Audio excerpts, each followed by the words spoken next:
Mom why? Muffled cries. Mom why? Muffled cries mom why? Muffled cries and sobs could be heard in the forests of Kusagakure. Sitting against a large tree lays the young culprit, holding onto her knees in an act of loneliness and self-preservation. It was a natural instinct for her, as she continued to delve deeper into depression with her only source of comfort gone from her life. She was a young girl of only 8 years, and had an appearance that many would find rare in this time. She bore crimson eyes and fair skin, with wild red locks of hair that was styled unusually to one side, while the other appeared well kept and straight that hung down to her chin. She wore dark brown glasses, though that did nothing to hide the effect of the captivating red pools that were her eyes. She was clothed in a short-sleeved shirt that was a dark shade of purple with a dark brown collar, and pants and sandals that were a light shade of tan. The way the sunset created a beautiful fusion of purple and orange cast off an air of melancholy and wonder. The way the light of the setting evening shone itself onto her sorrowful figure was almost picturesque. Why do I sniff have to be alone, Mom? The young girl continued wallowing in her despair despite the pleasant evening and quiet environment. What was unsettling about her figure though, was perhaps how there were a few bite marks on her upper arm. This scene continued for a moment until it was broken by the landing of several figures. They were all plain in appearance with either black or brown hair, with the most unique one being the man in the middle with a mask that hid his nose and mouth. If the young girl noticed their presence, she did nothing to acknowledge them. Karin Uzumaki, you are asked to return. You are required to carry out the responsibilities your mother left behind. That was the agreement for you to stay here. Being reminded her mother's recent passing made the young redhead's body shiver. She turned her downcast gaze to the figure in front of her, and replaced her look of sadness with anger. No. You guys let my mother die. And for what? A quick fix, she spoke with unhidden rage. She truly cared nothing for her village or the people within. The only reason she stayed was for her mother, and they were the ones to let her die. I'm afraid your refusal isn't an option. The masked man spoke without care in his voice. He was a trained shinobi, so he had no reason to be afraid of a young and untrained girl. You can return willingly, or through force. These are your only options. You will also begin training as a shinobi of our village. We believe this to be a fair trade-off for your services. He spoke once again without emotion. At his words, Karin's body tensed and her face contorted to an extreme amount of hate. Even if she were young, she understood what she was. A tool to be used as a sacrifice for the village shinobi, and having her become one would only increase how fast she could respond to their summons. It was sick, and she was well aware of it. But before she could continue to voice her displeasure, she sensed a powerful presence in the area. It was a strange type of chakra, where opposite energies seemed to coalesce in perfect synergy. It was the mix of a bright and comforting sun with a luminescent and cooling moon. When she felt out for it more, she found herself in a state of euphoria. Before she could continue her thoughts, she felt the source of such a wonderful chakra begin to speak. You fellows are Kusa shinobi? I didn't take your people to be pedophiles. You guys must be fans of Icha Icha Lollyland. The figure spoke from the shadows of the trees before revealing himself to the group. The said shinobi were greatly annoyed at the comment from this individual, something that didn't go unnoticed, so the figure continued with a hint of amusement in his voice. Geez, you guys need to know that you can't mix fantasy with reality, and even in the book they were technically legal. What you're doing here is straight up child assault. From the voice, the mysterious figure could be assumed to be a young male. His face was currently being hidden by an Anbu porcelain mask with a blue swirl stretched across, one that Karin found to be familiar. Matching the symbol in color, the figure's hair was also blue and wild in appearance. He also wore a familiar set of Anbu clothing, with black pants and metal forearm protectors. For a top, he had a sleeveless, high-collared gray vest with his arms bandages up to his elbows. It was a bit surprising how little protection he was wearing, but the Kusa shinobi chalked it up to him being overconfident. The figure smirked inwardly at how the said shinobi began to tense and take a combat-ready stance. Who are you? And what is your reason for being in the village? The masked shinobi spoke with stern authority that seemed to do nothing to affect the new arrival. Chuckling slightly, the blue-haired figure responded, well, I guess you can call me a bounty hunter of sorts. You can call me Narukami for now. As for why I'm here, I was just traveling when I spotted an adorable sad girl. Said girl blushed slightly at his words, but she quickly reined in the heat that appeared on her cheeks, knowing this wasn't exactly a situation to be too relaxed in. Becoming tired of the pointless banter, the Kyusa shinobi began drawing their kunai and shuriken, preparing for any sort of confrontation. I'm afraid you do not have permission to enter our village, so you will need to present yourself to the council and face judgment. Narukami, still amused, replied playfully, "Oh, I think I should be the one reporting you guys for attempted child molestation." Tick marks made their appearance onto the foreheads of said shinobi, and their frustration showed when they threw their weapons at him. When all of their weapons embedded themselves onto the blue-haired shinobi, Karin could only gasp in shock and fear. She knew of death, but has yet to see someone being killed, so her emotions were understandable. The masked man smirked, thinking he succeeded, until he saw the recently skewered figure burst into smoke, revealing only to be a log. He then felt a palm strike land onto his stomach and sent him flying into the trees. The other two were shocked for a moment but were quick to recover by rushing towards the offending shinobi. However, they did not make it far before they were promptly frozen in place. They were confused for a moment before they heard the enemy in front of them answer the questions they seemed to have formed, in a tone that continued to show hid amusement. "Did you guys think you were the first to arrive here? I already placed the area you're standing in under a paralysis seal. You have nowhere to run, and nowhere to hide." At this moment, the atmosphere seemed to freeze and all sense of humor was gone from the figure's voice. It brought a feeling of dread to the frozen shinobi as they watched a yellowish-gray glowing katana materialized from nowhere into the aqua head's hands. "Adamantine sealing sword," he called out in his head as it began to finalize in shape and sharpness. He walked past the two Kyusa shinobi, flashing a cut of his blade that would put trained samurai to shame towards the necks of the paralyzed ninjas. "And all that is left for you." As he spoke, the sword dissipated into the air and the heads of the trapped shinobi fell to the ground. He turned to glance at his victims and finished in a cold tone with the authority of a god, "Is death." Karin, who had been watching this altercation for the past several seconds, was stock still in shock. "He's fast," she thought to herself. Though she did feel a little sick at his display of strength and beheading of the shinobi, she still couldn't help but feel some admiration for the young man before her. As cold as he seemed just now, his chakra didn't lie to her. She was a gifted sensor, and was able to pick up the unique form of people's chakra to the extent that she could even see someone's character through their chakra. She knew he was a good person at heart, and that only made her feel safe. "My hero," she thought to herself once more with adoration in her eyes and flushed cheeks. The man before her truly seemed like a knight protecting their princess, just like the stories her mother used to tell her. Her inner musings were broken when she picked up dark intentions through the chakra of the last remaining Kyusa shinobi. She watched in horror as a large Fuma shuriken began to close in on her hero, without him seeming to notice. "Watch out," she called out, but the figure never moved from his spot. She watched as her savior dropped dead to the ground, with his heart pierced by the flying weapon. "This was more trouble than anticipated, but you underestimated me, thinking a simple palm strike was capable of killing me. You are naive," spoke the voice of the masked man as he walked towards the corpse. Strangely enough, Karin didn't seem sad, only confused. The chakra of the corpse seemed to be pulsing constantly, and distorting slightly, almost as if. Her eyes then widened when she heard a voice from beside her say, as if it were a genjutsu, "Right, Chibi." She turned her attention to the side and saw a familiar mess of blue hair, and she wasn't the only one to notice his presence. "An illusion? Since when?" The masked figure questioned, slightly intimidated by the prowess of the shinobi before him so far. He moved too quickly for his eyes to keep up. He could form weapons from nothing, and was capable of genjutsu he couldn't even notice. He was stacking up to be a top player, and he wasn't sure if he could keep up with this mysterious shinobi. Narukami looked at him as if the man before him was stupid. Why would a shinobi tell you his secrets? Especially when it is an enemy he is still fighting. Tired of being insulted, the Kyusa shinobi charged forward towards Narukami, hoping to combat him in taijutsu, and was not disappointed. Dodging a wild punch from the masked man, Narukami fired a kick into his side, expecting him to be sent flying once more. He was surprised to see that the man had not only stood in his place, but his skin seemed to darken. Noticing Narukami's slight surprise, he laughed out loud before retaliated with a kick of his own, only for it to be dodged as well. "Haha, you probably think you're something special?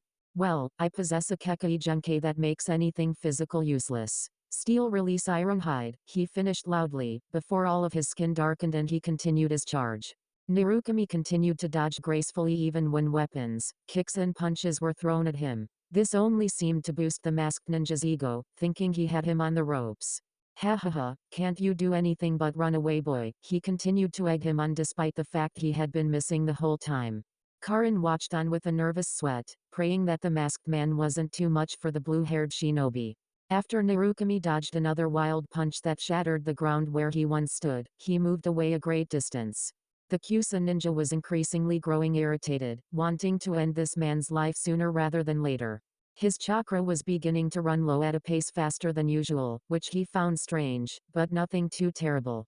Before he could continue his barrage of strikes, he heard a cold voice ring out from the man before him that froze him in his tracks. "That's it? You are a jounin, aren't you?" He could only sigh in disappointment as he shook his head. "I swear, if I want a challenge, I'm going to have to start attacking S ranks or something.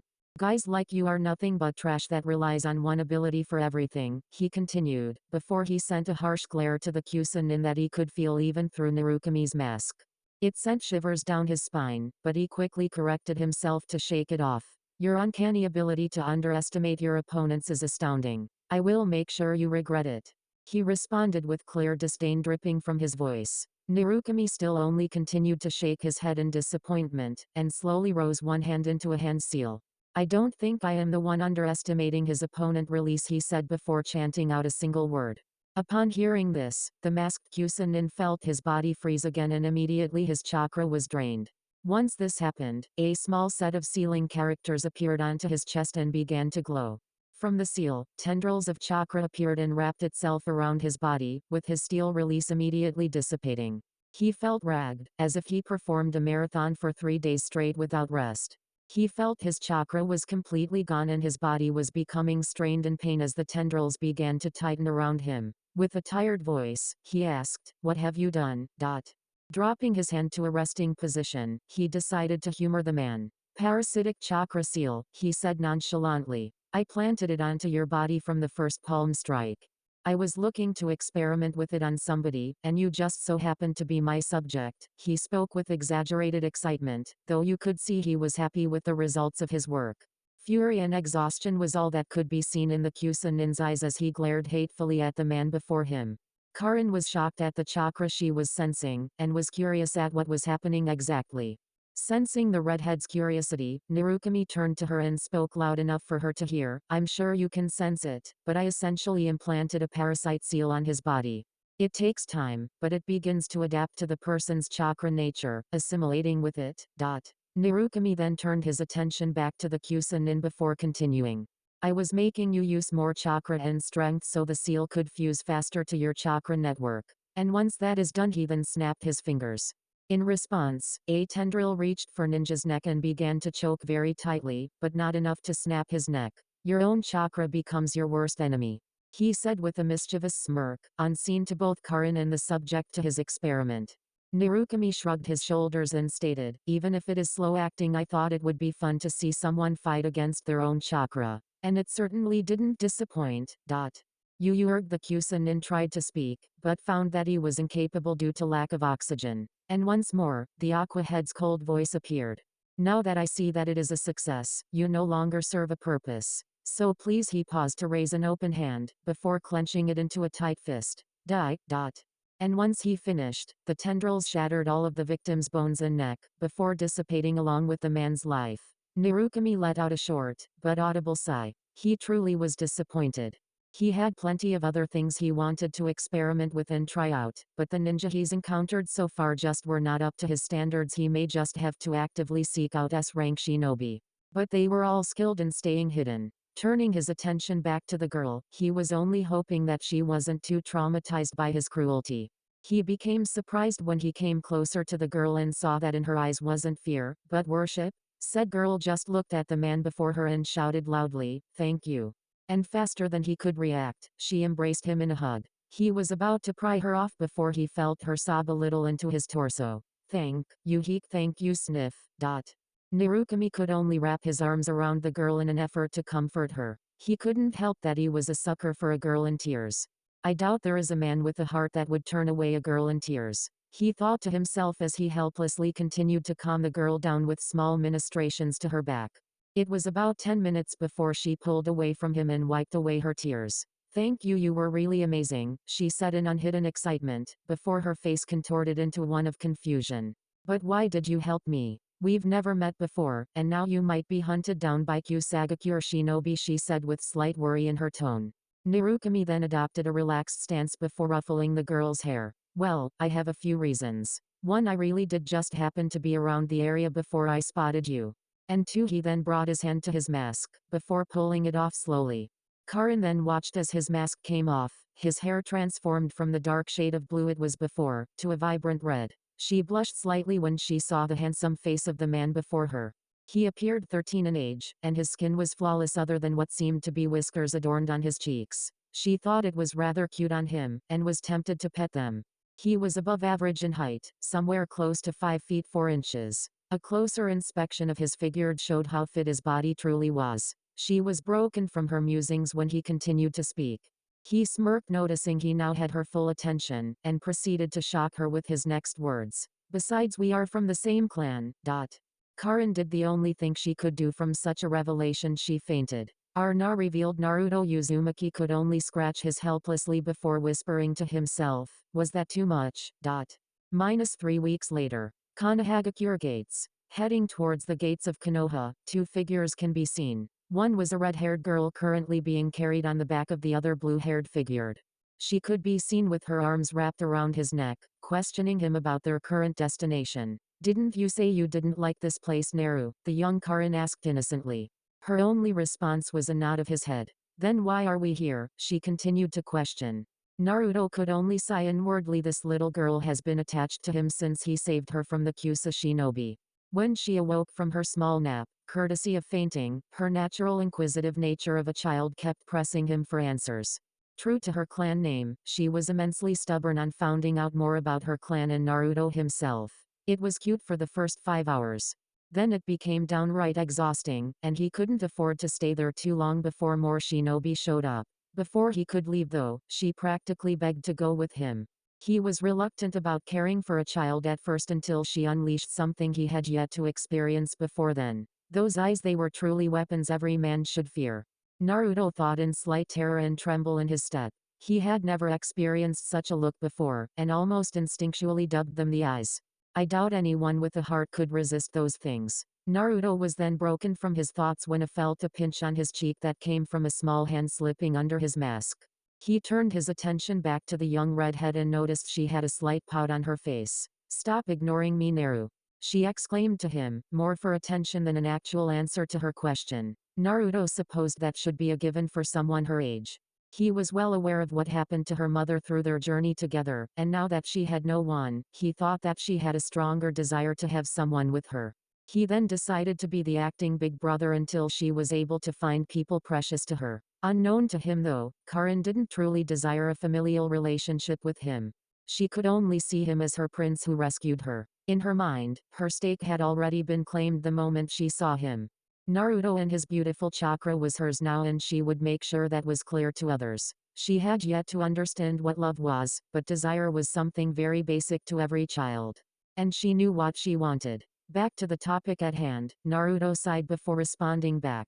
Well, I have to turn in that bounty we got last week, and there is something I have been meaning to look for here that I won't be able to find easily anywhere else. Karin only nodded her head in response. She didn't know the details, but it was clear through the fluctuations in his chakra that he was perturbed about going back to Konoha for any reason. She didn't think it was her place to ask him about it yet, and just took to being by his side. As they approached the gates, 2 guards could be seen.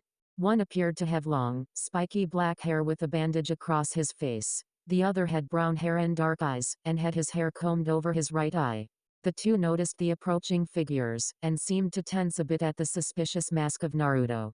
This was relieved slightly when they noticed he was carrying a young girl on his back who didn't seem to be afraid or worried. To them, this may allude to the idea that he may not be as bad as one might assume from his hidden identity. In a typical fashion, the brown-haired Izumo shouted, "Halt! State your business in Konoha." Naruto, hearing the man, reached for a scroll in his pocket, as well as his certification as a bounty hunter, and turned it over to the 2 men. I'm here to turn in a bounty and hoping to receive some identification papers for little Karin here, he stated while pointed to the redhead on his back. She pouted at being called little, but didn't say anything in response. She just turned her head away, ignoring the snickering of the two men before her. It seems she isn't too fond about being called out on her height, much like another redhead we have in our village. Kotetsu spoke with a shiver down his spine. He remembered when he called Mito a shorty one time, and lived to regret it the next morning when he felt itching powder on his crotch. This wouldn't have been too bad if his hands weren't dipped in a chemical solution that made his genitalia burn every time he scratched it, and this happened for 3 days straight. Naruto was confused by the slight shiver of the man, but ignored it. When he received the papers, Kotetsu and Izumo then directed him to the Hokage's quarters to receive the bounty and register Karin for her papers. He briskly walked by them, and continued towards the tower, not exactly happy about returning to this village. This is gonna be a long day, he thought to himself before flashing away in a shunshin of leaves. Hokage's tower. Naruto could now be seen standing before a desk that seated, arguably, one of the strongest shinobi within the village. Karin was holding Naruto's hand, and sent a glance of worry towards him. She felt him tense and his chakra fluctuate slightly upon seeing the blonde Hokage, so she figured that whatever happened in this village may have involved him. The said blonde shinobi was currently overlooking the scroll that held the head of an A-rank bounty they had placed long ago and nodded his head. Thank you for your services and we will gladly repay you. Unfortunately, I must ask that you stay in the village for a bit. Naruto raised a hidden eyebrow towards the Hokage, but otherwise stayed silent so Minato could finish explaining his reasons. Taking his silence for further inquiry, Minato proceeded. While he wasn't a huge threat, he did have a sizable bounty. It will take some time to fully verify his identity and prepare the amount. I hope you can stay for a few days while we go through this process. We will fully compensate you for your stay here and prepare proper lodgings for you and the young girl. He then cast a curious glance to Karin. So she is a Uzumaki. Kushina will probably be happy to hear there are more of her clan still living.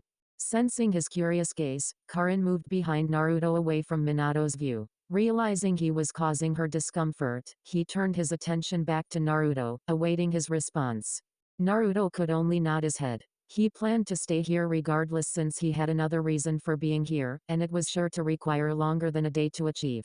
That is fine with me, Lord Hokage. I had already planned to stay here for a period of time to purchase more clothing for Karin as well as more traveling supplies.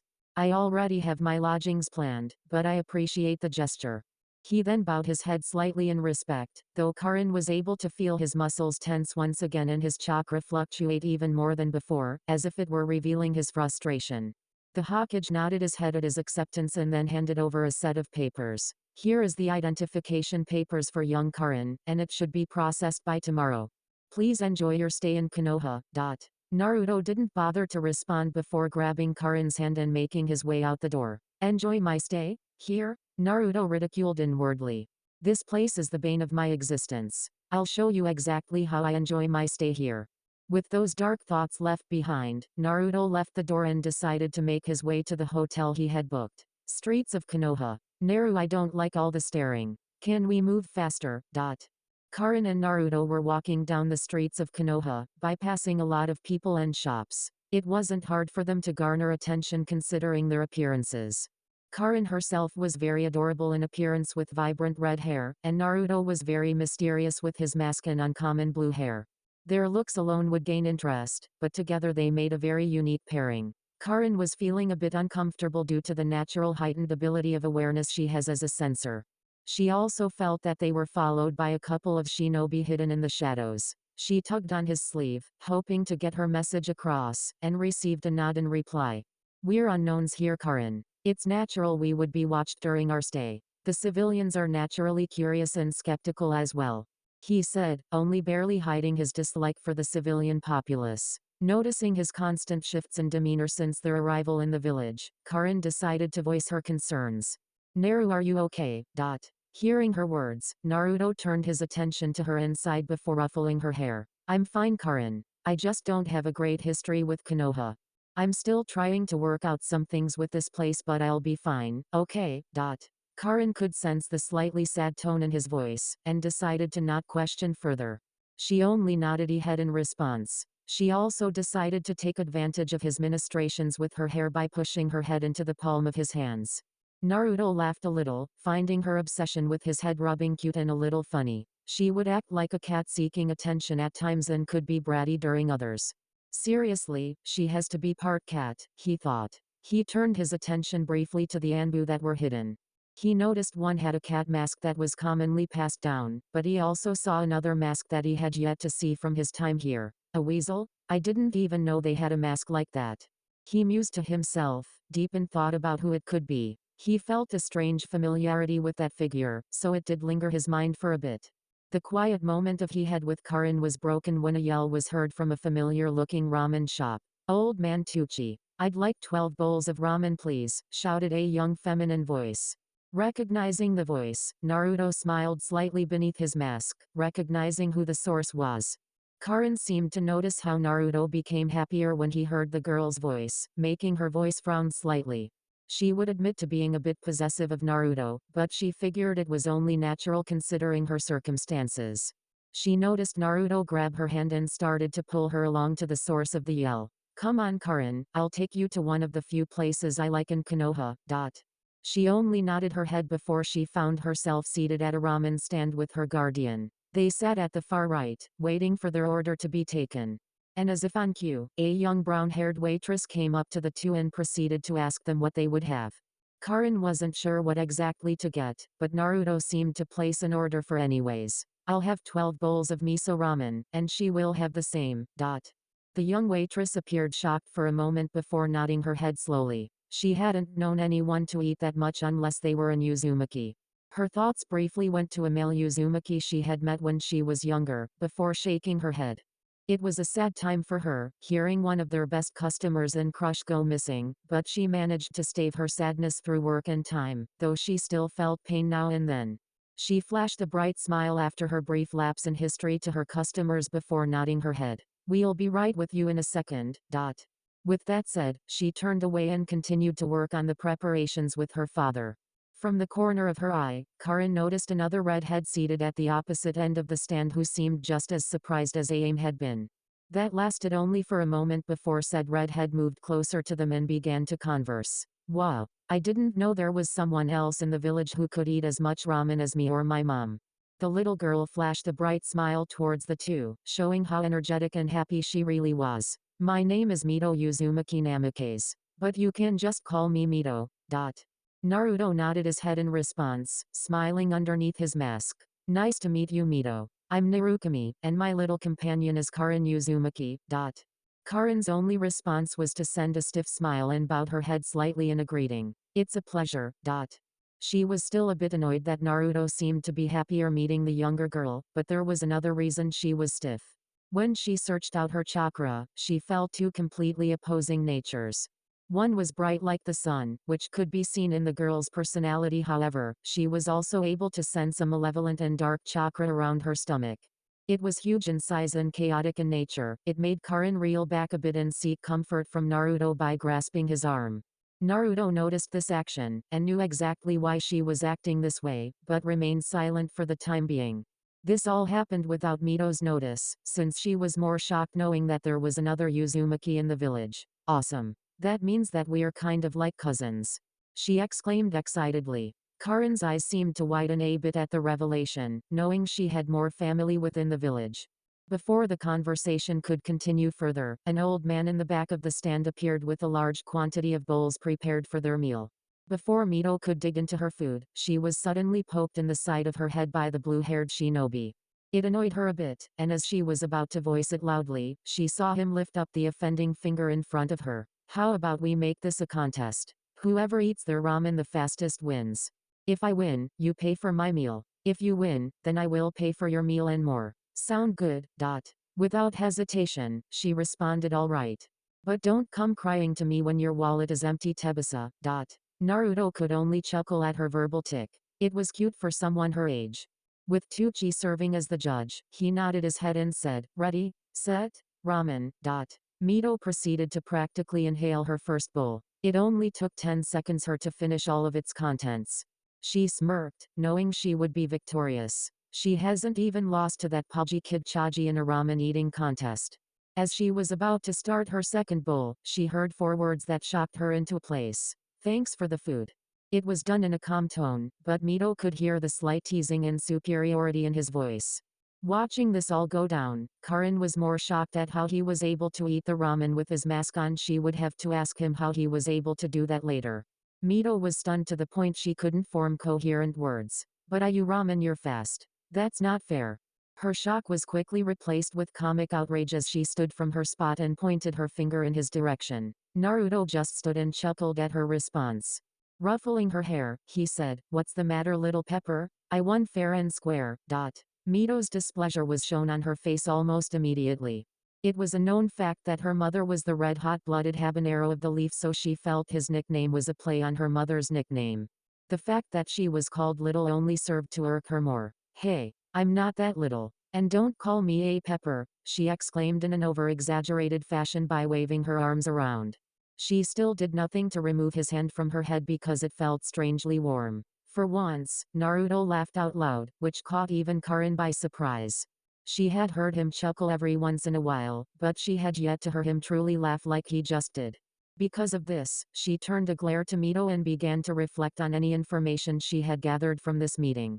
Naru knows this girl and seems to have a soft spot for her. I'll need to keep an eye on her in the future. Naru is my Naru, she thought childishly to herself.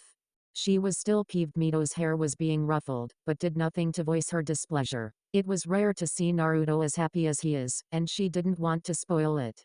When Naruto removed his hand from her head, he reached into his pocket to pull out a large sum of cash before placing it onto the table. Tucci and Aim went wide-eyed when they saw this action, but remained silent. "Relax, little pepper. Like I would make a chibi pay for my food," he managed to voice out in between chuckles. "To make up for it, I'll pay for your food and more. How does that sound?" At that, Mito instantly grew a smile onto her face before pulling Naruto into an abrupt hug, catching both him and Karin off guard, with the latter fuming a bit at the action. "Thank you, Naru," she yelled once more, before excitedly turning to Tucci. "You heard him, old man. I want 12 more bowls, Tebasa." Tucci could only chuckle before returning back to his preparations, thanking the blue-haired young man for the good business. Naruto then pried Mito off of him, before voicing his leave. "Well, I and Karin should get going now, little pepper. We'll be here for a bit, so we'll probably see each other around at some point." Mito acknowledged them leaving with a smile and wave. "Okay. I will definitely beat you next time though, you better believe it, Tebasa." At those last few words, Naruto shivered for a bit. Strange, that almost felt like something I should say. He then took Karin by her hand before leaving the stand and heading back to the hotel. Before he left the shop, he managed to catch sight of a familiar old man, one who used to be a shinobi. His figure seemed to freeze him for a moment, and drew another look of concern from Karin. It was someone who had offended him plenty of times in the past, someone who had tried to rape him on multiple occasions and burrowed kunai into his leg. He was perhaps the most disgusting of people he had encountered during his stay in Konoha, not counting Orochimaru.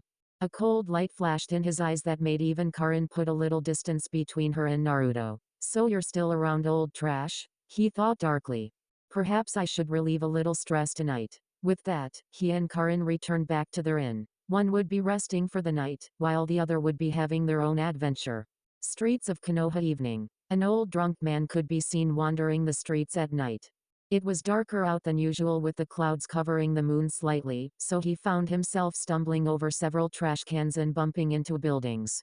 As he moved through the streets, he felt himself suddenly pulled into an alley and thrown against the wall.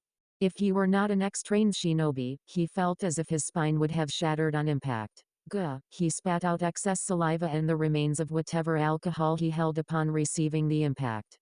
He continued to writhe on the ground in pain, while a dark figure stood above him. It took him a moment to notice, but when he did, he became frightened and crawled himself to a wall. He was panting raggedly, trying to bear the pain and voicing out his grievances. Who are you? And what the hell are ya thinkin'?" Still not fully aware of his circumstances, he yelled out as if he were the one in power and not groveling on the ground. He heard the figure chuckle softly before they decided to speak.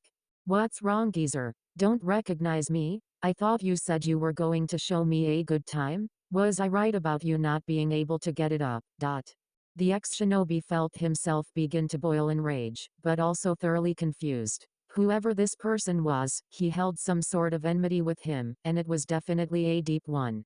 He was confused because he couldn't recall offending anyone. Deciding to not take his chances, he began to speak in a more respectful tone. Sir, I'm sure whatever enmity you have against me is misplaced. I don't ever recall someone with blue hair such as yours, so I'm positive you have the wrong person. Naruto just chuckled once more before placing his hand on his mask. Oh, I can assure you I'm not mistaken. So tell me. As he spoke, he slowly removed his mask, transforming his hair from blue to red, revealing a familiar set of whisker marks the man had long since thought disappeared from the village. He was stunned into silence when he recognized the boy before him. It can't be. Naruto produced a playful smirk on his face, amused by the old man's reaction before continuing. Do I still look feminine to you? The old man was now feeling fear for himself. He was well aware of what he had done to the boy. In fact, he enjoyed every bit of the torture he had caused him. But now, it seemed like all of his action had come back to bite him in the ass. We the village thought that you died, he all but yelled out in disbelief. He was there when Naruto was dumped into the large body of water, and truly felt there was no coming back from something like that. Old man, you really are naive, aren't you? Naruto bit out coldly, sending a shiver down the old man's spine. Seeing me here, I'm sure you can guess what is going to happen next, correct? He spoke nonchalantly, as if the man's impending doom was nothing important. Please, please don't kill me, I'll do anything, he yelled out in desperation. He was old, and he knew he was incapable of doing anything to him. That one impact on his spine almost killed him by itself.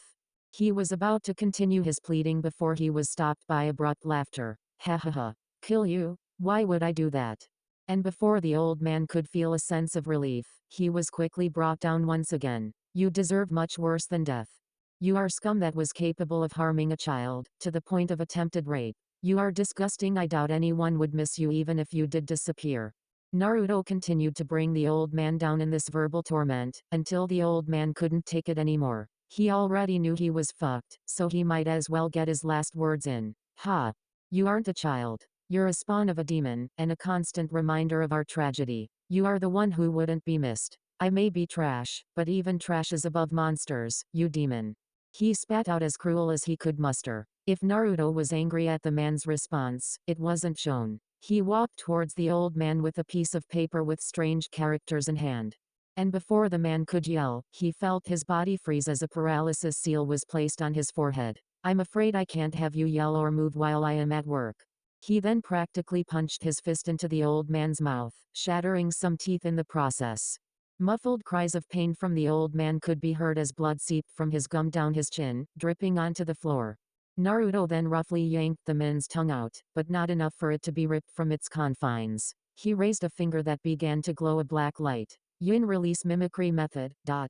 Rather than a technique, it was a sealing method he had learned from the scroll through Yin release. It allowed him to recreate any seals he made from memory, giving it an instant casting ability. How long it took to be recreated depended on the complexity. The seal he was trying to recreate would only take a few seconds before creation. When Naruto's finger made contact with the man's tongue, a familiar root seal embedded itself onto it, and though it wasn't visible in appearance, he made slight adjustments to its design.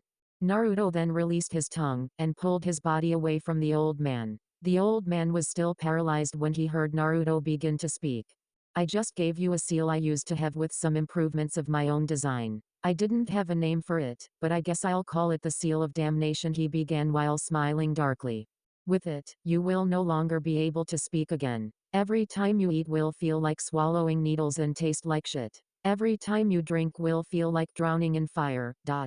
At the sound of what Naruto had done, he could only whimper in his paralyzed and pained state. If he thought that was all, he was about to be disappointed. If you even try to commit any form of suicide, point out the seal on your tongue or attempt to give any information about me.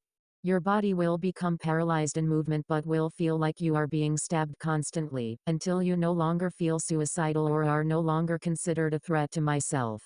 And even if the seal was found, he then closed in on the old man once more, bringing his face to his before continuing. It would backtrack to the root organization, leaving me scot-free and damning a powerhouse of Konoha in the process. Tears began to drip down the old man's face, realizing he would now be tortured just from having daily necessities for a living. Just by staying alive, he would be tortured endlessly. Naruto then grasped the man's neck and proceeded to choke him into unconsciousness, but not before saying one final piece. Sweet dreams, old man, because whenever you sleep, it will only be of you being raped by a carbon copy of yourself. With those last words, the old man fell into a slumber of nightmares while Naruto just watched his last look of terror. Standing from his position, Naruto remained stoic and cold, reflecting on his most recent action. He looked at his hands and thought to himself, the darker aspects of yin release is starting to show itself. And it's affecting even my actions. I'm really going to have to get to Kumo sooner rather than later. Naruto felt no regret for the old man, he had done plenty to deserve that seal. He was a frequent abuser towards Naruto, the most common one in fact. At times, he would do it every day. If Naruto did not have any form of training, he was sure he would have been raped already, and became nothing more than a ragdoll for his personal use. He truly was a disgusting man with no hope for change. But even if he didn't feel regret, he knew he was becoming more influenced by the darker aspects of the yin release. He did not want it to reach the extent where it affected people he cared for, so he resolved to get it fixed. And the only way to challenge the darker side of his ability was to confront it directly, and he only knew of one place that could help. The Falls of Truth. Next day. Hokage Tower. That will conclude our business for Shinobi enrollment this year. Is there anything else the council would like to add? In Hokage Tower, a council meeting of civilian and Shinobi affairs was currently taking place. The leader of the meeting was of course the fourth Hokage, Minato Namikaze. As he spoke, he cast his gaze across the room, taking in the appearance of his advisors and clan leaders. By his side was his wife and leader of the Uzumaki clan. Even if her clan has been reduced to her and her daughter, they were still influential and had funds that was on par with even the Senju. Though she has still maintained her beauty and figure through the years, a lot of wear and stress could be seen on her face. It was unknown to many what the cause was, but Minato was well aware that a certain missing Uzumaki was the sole culprit. Beside her was Tsume Inuzuka, leader of the Inuzuka clan. She was a mature woman with a wild appearance that some would find very attractive. She is known to be strong in determination and her loyalty was unquestionable. As a clan that fights with their partners, loyalty and companionship has always been one of their strong suits. Beside her was Hayashi Hyuga, leader of the Hyuga family. They are known to be stoic and strict in their training and appearance. Hayashi was a man who was more free-willed in the past, but he had changed to become more cold in his outlook towards others in life since the passing of his wife. Though they are a respected clan, there have always been conflicts about how they brand their branch members. Even though Minato wanted to help, he knew clan affairs were outside of his jurisdiction and could only try to persuade through words. Following him was Fugaku Uchiha, and the history of his clan was more complicated than the others. They have been suspicious in their activity lately, and it was obvious that their loyalty and trust was beginning to be questioned. This did nothing to help with the situation, and dissatisfaction was known even to the civilian populace. Opposite from them were three clans known for working together in missions inside and outside of Konoha. Inoichi of the Yamanaka clan was a skilled interrogator and mindwalker. Collecting information with his clan's unique jutsu were unrivaled in the TNI department and they have proven to be a significant asset to the village. Beside him was Choza Akimichi, head of the Akimichi clan. Their jutsu made them important for siege tactics as they could expand their body to the extent of toppling fortresses. They are also famous for taking offense to the term fat, to the point they would act out in a blind rage that could compete even with the temper of an Uzumaki.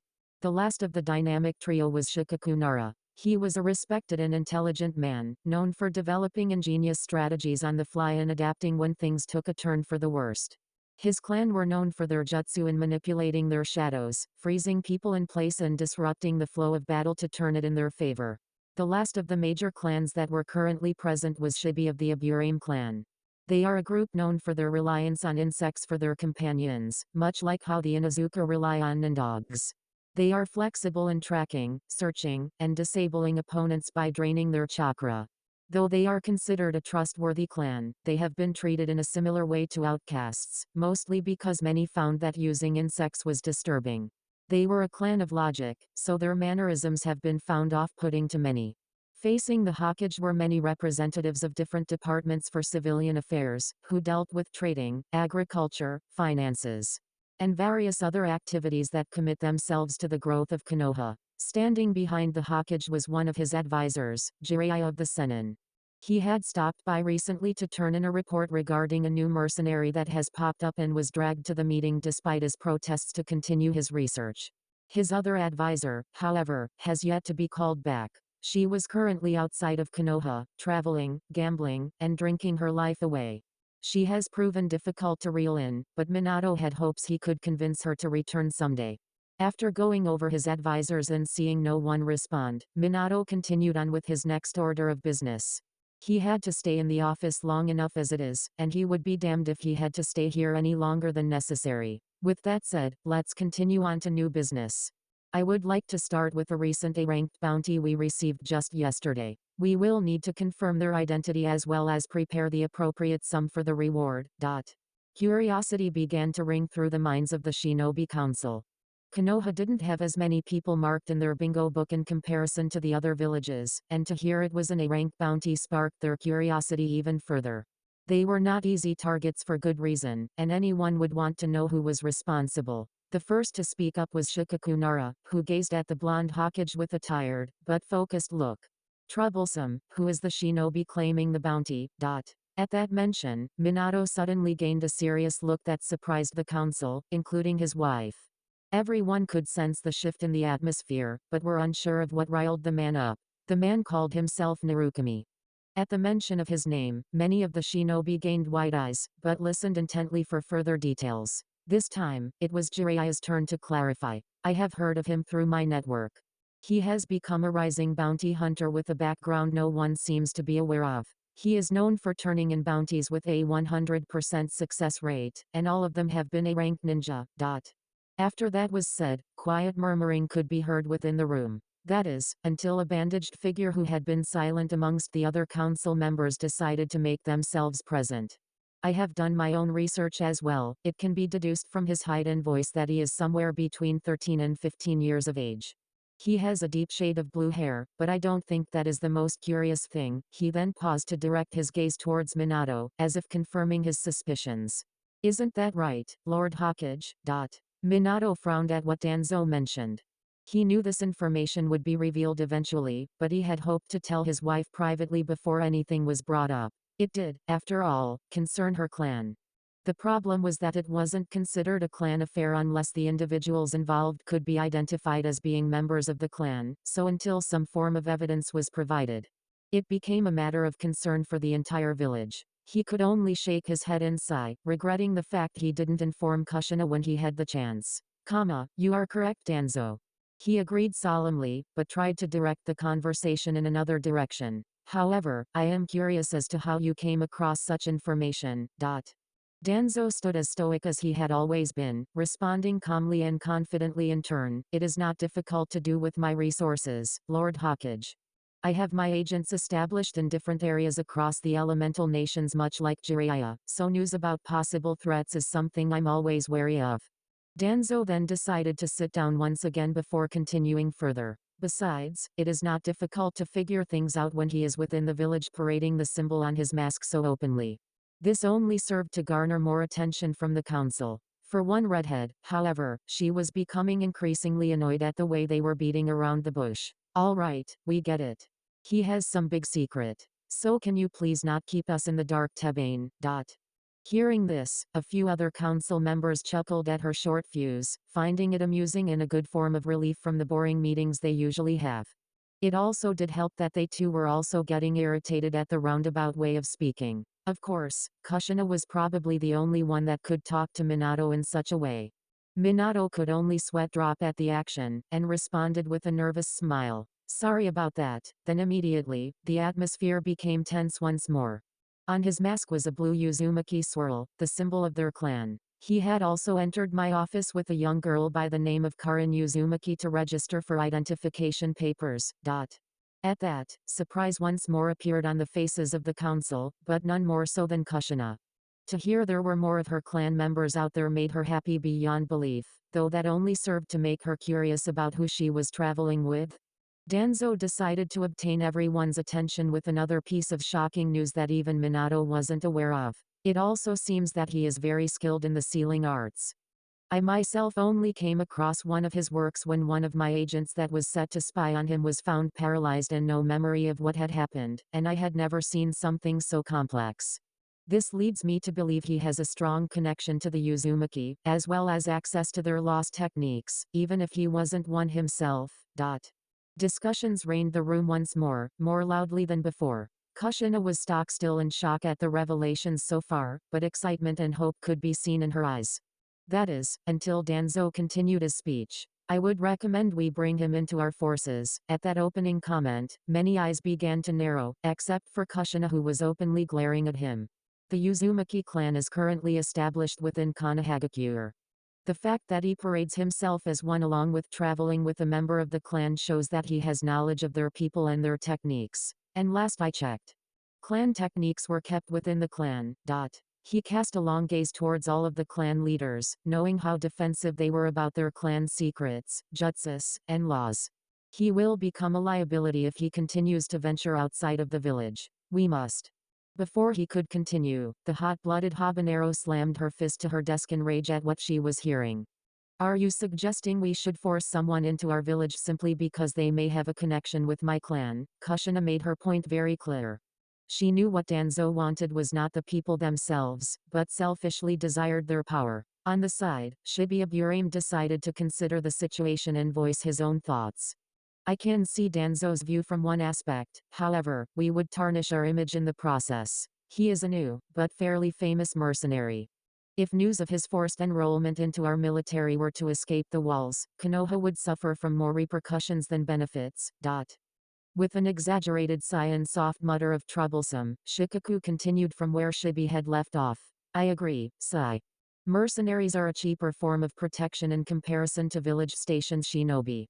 They are hired often by traders for protection, so because of this, we would be reducing our business and trust with future clients. They would see this as an action against freelancers in order to hog all of the guard and protection missions to ourselves. He briefly glanced at all of the clan and civilian leaders, seeing that a majority of them understood his advice, some more reluctantly than others. Image is important when it comes to clientele and allies, and we would only be painting ourselves in a bad light through forceful actions. Not to mention we have no evidence to support what has been stated so far, nor do we have the right to question him. Many of the people in the council began to consider his words more carefully, and understood that while Danzo makes a point, all of this was speculations and assumptions. There was no evidence to support such claims. Jiraiya decided to add on to the conversation, in hopes of preventing any rash decisions. There is also the fact that while the Uzumaki are indeed a clan, they were a nation first. Konohagakure has no right to claim their people or their techniques since they weren't from here in the first place. Danzo began to frown at his words. He knew he came ill-prepared with information, but he was hoping to persuade them for the good of Konoha. However, it seems that these people weren't capable of doing what needs to be done. Sometimes risks were necessary to bring more power to the village. Minato nodded at his shinobi council's words before continuing himself. I second that. He is a freelancer, and as such, has no obligation to answer us. We will only be damaging ourselves if we push the issue. He will be left alone while we prepare for his bounty. Is that understood? With that last breath of authority and finality, the discussion came to an end, much to the reluctance of several members, but no one dared to refute a decision made by the Hokage. Danzo maintained a calm exterior, but was fuming inwardly at the naivety of their village's current Hokage. It seems I have another mission for Root. Such an enticing treasure trove of techniques is too good to pass up. Unaware of Danzo's musings, Minato turned to look at Kushina, who was giving him a questioning and angry look. He could only sigh helplessly, knowing exactly that he was going to have a long discussion with her later tonight. Streets of Konoha. The streets were bustling with activity, as children could be seen chasing after one another. Shopkeepers were shouting their offers and services to draw interest from the general populace. Civilians and shinobi alike were moving to supply themselves for trades and missions. On the street, a certain red-head and blue-haired shinobi could also be seen walking amongst the crowd, venturing through the village in their free time. Where were you last night? After reaching the hotel yesterday, Naruto had to spend over an hour to convince Karin to stay behind while he ran errands. Karin wasn't deceived for a moment and knew something has been up with her favorite Uzumaki. She was able to tell through the variation of someone's chakra whether or not they were lying. She would admit she wasn't too advanced with this skill, but being with Naruto for a bit of time gave her some time to understand his chakra more personally than others. It also helped that she basked in it every day. Turning his attention toward her and flashing a mischievous smile, he responded teasingly to her. Don't worry about it so much, Karin. I was just enjoying the night air and gazing at the stars. It just took a while to get back since I came across a black cat and had to take the long way around. Somewhere in the village, a certain scarecrow shinobi could be seen sneezing into his Icha book. Karin could only pout in retaliation, knowing she wouldn't get a straight answer from him, assuming she would be given an answer in the first place. She decided to change the direction of the conversation, seeing as she wouldn't be getting answers anyways. So what are we going to be doing today, Naru? It's boring just walking around. Naruto's playful smile then turned into an endearing one as he reminisced one of his better memories. We'll be stopping by the orphanage. Even though I wasn't a part of it, they treated me well in the past, and now I have some money to return the favor. The orphanage was run by an ex-shinobi by the name of Nono Yakashi, also renowned as the Wandering Miko. She was a young woman with shoulder-length light brown hair covered by a white coif and emerald green eyes. She had circular glasses and a loose-fitting black gown with a white apron over it. She had this motherly appeal to her and was attractive in her own right. He knew she was also a member of Root in the past, but left the organization in favor of running the orphanage. She was a skilled jounin and a captain of the medic corps, though her real talent lay in intelligence gathering. Because they were both aware of each other's backgrounds, she felt sympathy for Naruto. She had seen Naruto in Root before and knew that while he was cold externally because of his training, he still possessed the heart of a child. She felt that he deserved a chance to live out his youth, so she had invited him a number of times to play with children at the orphanage. It was there he met Kabuto Yakashi and Urashi, her adoptive sons. He was able to get along with both of them, but he seemed to understand Kabuto a little more. They were both intelligent and skilled in what they did, and the way they thought was beyond their age. To say Naruto was a little excited to see some old faces was an understatement. They were of the small number of precious people he had in the village, so he would obviously want to check on their well-being. Karin noticed how he seemed happier about their destination, and it made her smile in turn. Like she had thought before, it was rare to see Naruto truly happy without holding his feelings back. Even if it would only appear for a second, the feeling was still there. When they had traveled to the outskirts of the village and arrived to the front steps of the orphanage, Naruto knocked on the large double doors. When someone had finally appeared, it was an unfamiliar face. It was a middle-aged woman with dark brown hair and eyes, with a large black gown and nothing else worthy of noting other than her kind and genuine expression. She truly seemed like a mother based on her expression and atmosphere, and the way she carried herself reminded him of Nono quite a bit. She responded with a smile of her own once she had seen there were visitors. "Hello, how can I help you?" Recoiling from his slight disappointment that it wasn't someone he knew, he decided to question the person before him in an equally kind tone. "Yes, would there happen to be a Nono Yakashi in today?" At the mention of that name, the woman frowned slightly before sighing and shaking her head. "I apologize, dear, but she had been recalled for some shinobi duties a while back, so I am unsure of where she is now. She was a kind soul and it is always sad to see someone like her enter the front lines of danger, bless her heart." Naruto frowned as well to her answer. She returned to active duty? That is just too hard to believe considering she loved Kabuto and Urashi like her own. She wouldn't have left without good reason. He just shook his head and asked her if she knew the whereabouts of Urashi and Kabuto as well. She tilted her head, pondering the names for a moment before clapping her hands together. Oh, her children. They were such good boys. I don't know too much about them either, I'm afraid, but I do know they have enlisted as shinobi to receive proper training in the shinobi arts, as well as the medical arts in honor of their mother. Naruto could only sigh in response. It seems he won't be able to see his old friends after all. He might have even considered them a family at one point. Karin was just watching the exchange in silence and knew that Naruto was disappointed. She grabbed his hand boldly with a light blush adorning her face, hoping to comfort him. He picked up on the action and flashed a thankful smile hidden by his mask, knowing she was doing it out of care for him. He turned his attention back to the woman and said, "I see. Well, I did come to visit them, but I also came by to help out as well. If you don't mind, could I receive a tour of the place? The civilian woman gave him a smile of her own before responding. Of course, dear. It's always great to have visitors, and I appreciate that you would be willing to help out. From there, she quickly brought them into the building and showed them around. Inside, they could see many children of different ages playing and running around. Some could be seen pretending to be ninja, while others took a more innocent approach by playing house. It could be seen from the atmosphere that the children were truly being cared for, which made Naruto smile at this woman's ability to care for so many youths in one location. Throughout the tour, he saw many children and activities, but there was one boy who caught his attention. He was a small, pale-skinned boy sitting on the floor with his back against the wall. He had short, straight black hair with dark eyes to match. He really seemed to be going for an emo appearance, seeing as he wore a long-sleeved black shirt, pants, and black sandals. His stoic and calm appearance reminded him of a certain Uchiha he had befriended long ago. He was seen alone throughout the entire tour, but that didn't seem to bother him. His focus was given to the paper he was drawing on, and a faint smile could be seen on his face. With his curiosity piqued, Naruto decided to question the woman about him. Excuse me, but do you mind telling me more about the boy against the wall? He seems separated from the rest of the children. She turned her head in response to who he was talking about, and once she did, she sighed a heavy breath before speaking. That young one's name is Sai. He was always a quiet boy, keeping to himself rather than playing with others. Naruto nodded his head before questioning once more. Is there a reason why that is?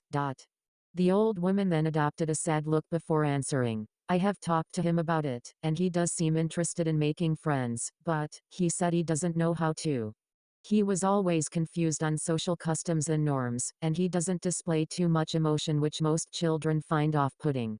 I would say that he just has a mind beyond his age, and doesn't know how to associate with his peers. Her sad look then changed into a light smile. But he has made some effort, as awkward as they end up being. I gave him a book regarding friendships and things of a similar nature. She then let out a light laugh before continuing. But he seems to take the advice too literally and ends up insulting some of the kids accidentally. Naruto was becoming more interested in the child, and it wasn't just his mannerisms. He turned to look at Karin, and saw that she too had noticed there was something special about him, or more specifically, his chakra. Turning his gaze back to the woman, he decided that he should confirm his curiosity. Do you mind if I could speak with him, ma'am? Though she was curious about his reasoning, she sensed no harm in talking to the child. Of course, dear. I have some things to take care of and children to check on, so I will be handling them while you do so. As she walked away, Naruto decided to approach Sai with Karin by his side. Once he got close enough, he could see that his suspicions were right. He really does have talent to be a shinobi. Naruto thought to himself. He peered over the boy's shoulder and saw that he was extremely talented in a drawing style similar to seal making. He also has a talent for seals. I really found a diamond in the rough here. It would be a shame if he didn't cultivate these skills, Naruto continued to ponder. This moment lasted for several minutes, with Naruto watching Sai as he continued his drawing and Karin growing increasingly bored and annoyed at being ignored. Sensing there was someone nearby, Sai lifted his head from his drawing to look at the two new visitors. He gazed momentarily at the masked individual and redhead before asking.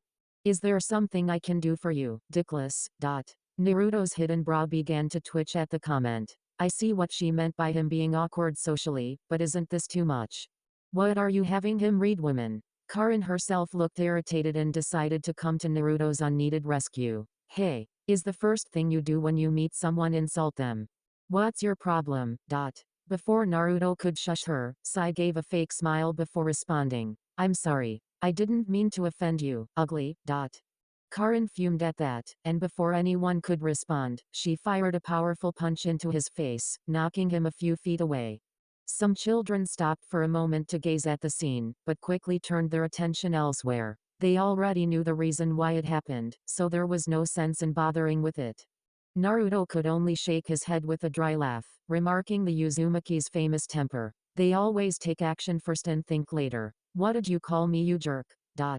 Sai rose slowly from the floor while rubbing his red cheek. He frowned slightly, placing his hand on his chin in contemplation. I don't understand. The book said that friends sometimes create nicknames based on the truth or in playfully mean ways. He then returned his gaze to Karin, as if trying to find something on her face. No matter how I look, you are definitely ugly. So why are you so angry?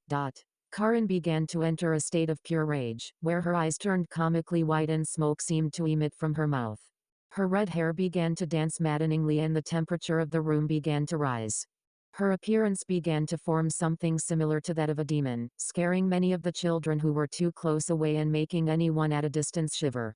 Thanking the gods they were not on the receiving end of her fury. Just before she began to charge at him, Naruto held her by her collar, sighing deeply. Karin continued to run in place comically, not noticing she was being held back. I'm gonna kill you, ya jackass. I am not ugly.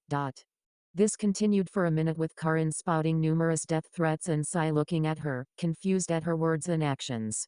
Before things could get any messier, Naruto decided to step in and calm her down. Please relax, Karin, he just doesn't know how to socialize with others yet. You are very cute, so don't let what he says bother you, alright? Hoping it would help to reduce her anger, he followed up by rubbing her head, ruffling his fingers through her hair. Almost instantly, her face that was red with rage devolved into one of embarrassment as she fidgeted her body and poked her fingers together. Really? You think I'm so cute? She began to smile with a dreamy look in her eyes, bringing a hand to her flushed cheeks as she began to go into a world of her own. He said I was so cute. I'm cute, he says. He. Seeing as she was lost in her own world, he finally turned his attention to Sai. Try not to listen to the book so closely, kid. While some things may be right, that is only when you have already established a friendship. Nicknames come afterwards. Sai nodded his head in response, now understanding the situation and seeing he was in the wrong. I see, that does indeed make sense. Then, might I ask who you are? Naruto smiled beneath his mask and answered in kind. You can call me Narukami, and the redhead that is lost in her own wonderland is Karin Uzumaki. Sai nodded before looking at the now drooling redhead, who seemed to be muttering nonsense with reddened cheeks. It was a bit scary to him, how she could go from one extreme to another.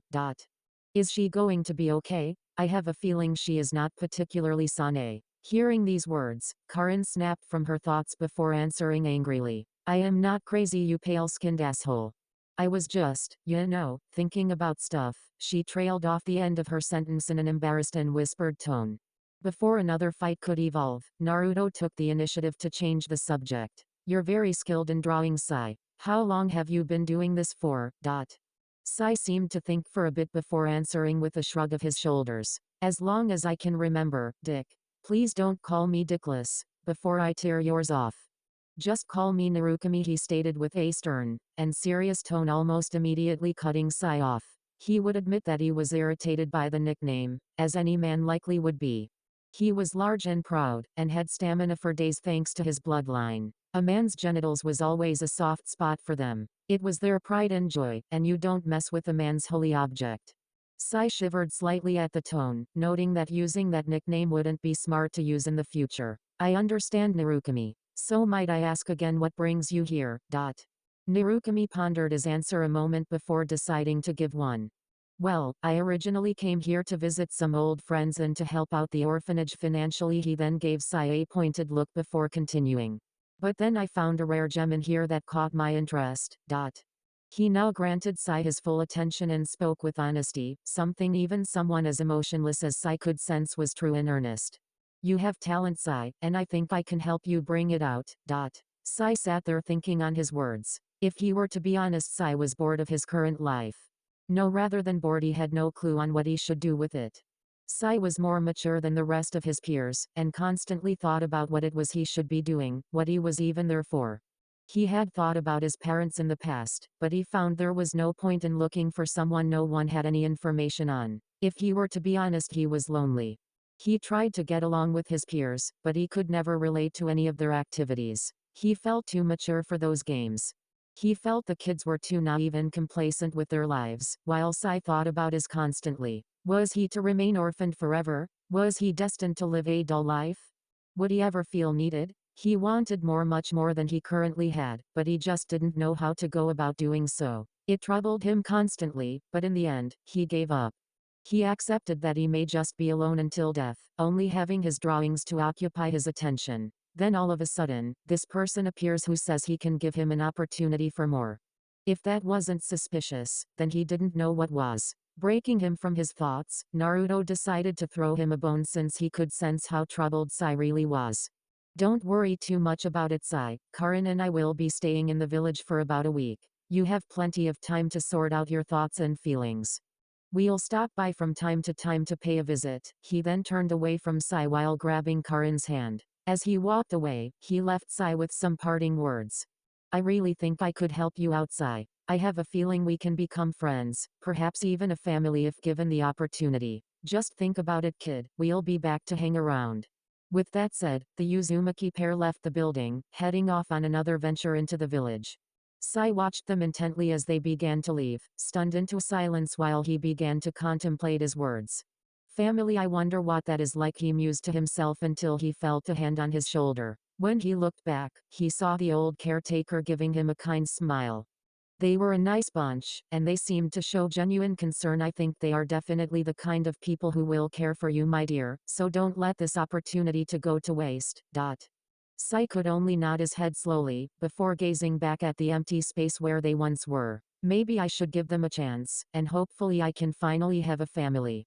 The caretaker then adopted a surprised expression once she saw that adorning the pale youth's face was a true smile, one that was born from genuine feelings of happiness. It was her first time seeing one from him, so she could only smile happily in response. Hotel in Konoha. Hey, Naru, why did you want to help that jackass? The young pair of Karin and Naruto had relocated back to their hotel for the time being. They had spent a lot of time just wandering around most of the day, resupplying their food stock and buying new clothes for Karin. She was distracted by the joyful atmosphere, and only thought about their recent encounter with Sai until now. Naruto took off his mask to reveal his handsome appearance and brilliant red hair. No matter how many times she sees him like this, Karin would always be entranced. It has less to do with his talent, and more that I sympathize with the life of an orphan. I can see myself in him in different ways. He gained a solemn expression as he continued to explain his reasoning to the young Uzumaki. I can tell from his eyes he doesn't know his place in the world, and this causes him continuous internal conflict. He has no goal or motivation in life, he is simply letting time pass him by. He then looked in the direction of Karin, giving her a sad smile of his own. I used to be the same way, that's why I can relate to him. My life until now was never easy, Karin. I had to suffer a lot of things, majority of it stemming from Konoha. Karin began to frown in response. She knew her savior led a rough life, but he never went into much detail about it. Just as she thought, he originally came from Konoha, but for whatever reason he was able to leave this place without causing a great disturbance. Noticing the shift in her mood, Naruto approached her while she was mulling over these thoughts and poked her forehead with his middle and pointing fingers to her forehead. This got her to raise her head towards him and look at his eyes. She never understood why he did this. He had mentioned he used to do this to a friend of his. I think it was Itachi? Something along those lines, she thought briefly. What she did know was the feeling behind it. She would always feel better if she was sad or calmed when angry. If she had to place a word to describe the feeling, it would have to be safe. Like she would be protected no matter the circumstance. He smiled a little happier now and said, "Don't feel down, Karin. Though it wasn't easy living my life, I was able to find purpose in it. I was given a book regarding the history of my people from my old caretaker." He spat out in contempt before resuming his sentence. "And from it, I learned that there was value in having a family and friends." Naruto took his hand away from her head to crouch down to her level. He then cupped her cheek gently with his hand, granting her a blush that was brighter than her hair. "He's touching me," she thought inwardly before listening to the rest of his words. "Because of it, I began to dream for bigger things. I wanted to have a better place in this world. I wanted to mean something to someone, and help others find their place." He began to caress her cheek with his thumb softly. Karin was quickly becoming someone precious to him. He pondered briefly if this feeling is what an older brother would feel. He didn't have much experience in that field, but he liked to think that this is what it would feel like to have a family. "I saw that desire in you, Karin, and I see that in Sai as well. I want to help you guys find your purpose and meaning. Once you have, I am positive you will lead a happy life." He then moved forward to press his forehead against hers, making her whole body tense and her blush to spread throughout her whole body. He's so close. He's so close. She began to shout in her head. This went unnoticed by Naruto, as he thought that being so close was a good way to get his message across and show her how he cared for her well-being. He felt that it had worked properly, seeing as she wasn't pulling away and had a pretty happy expression. I guess Icha love tactics is more realistic than I thought. Close proximity is better when displaying your emotions and thoughts, he mused momentarily. Naruto then cast her an endearing and mesmerizing smile, one that was directed wholly towards her. Do you regret that I took you in, Karin? Her response was immediate and soft, almost inaudible if he weren't so close to her face. Oh, of course not. US saved from a fate worse than hell. At her response, his smile became brighter, nearly causing her heart to stop. He pulled away from her, causing her to feel some discontent without the added warmth against her head. I'm glad then. I'm happy you found your place with me, and that's why I want to give Sai a chance as well. I want to give him meaning, a purpose in life. I want him to become friends, perhaps even family with us. Every child deserves that chance, don't you agree? After hearing everything he said, Karin could only sigh. She truly wanted to have Naruto all to herself, but she also understood that Naruto was a kind person at heart. It was for that reason why she felt she could trust him and was attached to him. He may be a jerk, but I guess I can bear with it. I'm still going to kick his ass if he says something stupid again. With a soft chuckle, Naruto then ruffled her hair once more before flashing a grin. I knew you would come around to the idea. You're a kind girl after all. He then turned to all of the supplies they had gathered through the afternoon, and adopted a playful countenance. Now, let's start organizing some of the stuff we bought. We don't want to mix up your panties with my underwear, now do we? Karin looked aghast at what he said and flushed in embarrassment. Naruto. She yelled out, throwing several punches in his direction, only to be dodged swiftly. Naruto only chuckled at the reaction. He found that having an easy-to-tease companion made traveling more entertaining. He felt that having Sai join the gang would definitely help to relieve any boredom they may feel along the way. Unknown laboratory in Konoha. So this is the place it took forever to find it. Several figures could be seen in full black clothing, wearing traditional Anbu attire and masks. The one in front raised his hand with a clenched fist, signaling the others to disperse. Search for any research and experimentation files in relation to seals. With no verbal response, they nodded their heads and swiftly disappeared through several rooms and tunnel networks. It was a long while before anything noteworthy had appeared, but the chance finally came in under a few hours. I think I found something. When that was said, the lead figure moved over to whatever was found and read the title of the document. Cursed Seal of Heaven. Finally finding their target, the lead figure proceeded to give orders to the others. Continue your search in case there were any follow-up notes and files. If there is nothing else, hide your tracks and presence, and clean up anything that is disorganized. We don't want Konoha to know someone was here. They all nodded in response, while he turned his attention to the files in his hand before opening it to see what it entailed. Cursed Seal of Heaven. A Junjutsu developed with the idea of increasing one's strength to higher levels beyond natural capability. Through an exchange of fluids, the mark is able to be distributed to another person. The success rate of a successful distribution is at 10%, verified through experimentation. At that note, the disguised agent couldn't help but feel disgust. It was inhumane and unethical to test sealing techniques through human experimentation. Test subjects are limited to animals, and in some cases, yourself. As he continued to read, he made note of some information that was particularly interesting. Through the study of subject Juugo, it was found that he was in possession of a particular enzyme that was capable of passively drawing in nature chakra. However, because it was not done with proper senjutsu training and channeling, the subject was found entering a state of induced madness and bloodlust as a result. Nature chakra? This made the masked figure curious about the art. He has indeed heard of it, but it was almost impossible to find someone who practiced the art in this time outside of Orochimaru and Jiraiya of the Sennin. Maybe I can catch a glimpse of the art through the mark, he thought to himself before continuing onwards. Through much testing, the enzyme was able to be replicated. By combining it with developer Orochimaru's Senjutsu chakra along with a sealing catalyst, the ability to passively use nature chakra was able to be granted. as well as a significant boost in raw power, chakra, and strength. Side effects include induced bloodlust and madness at minimal levels in comparison to subject Juugo, decreased chakra control from chakra flooding and overabundance, and possible death through extended use. As dark as the material and how sickening the experimentation was, the figurehead handed Orochimaru's ingenuity. It was a great method of obtaining power, albeit the cruel methods to do so. Nature chakra was not something someone could just possess. Like it was stated in the notes, proper care, training, and conditioning was required to take full advantage of the effect. There was said to be many repercussions due to lack of control, depending on the method used. The problem with training in Senjutsu is that it has been limited to summoning clans.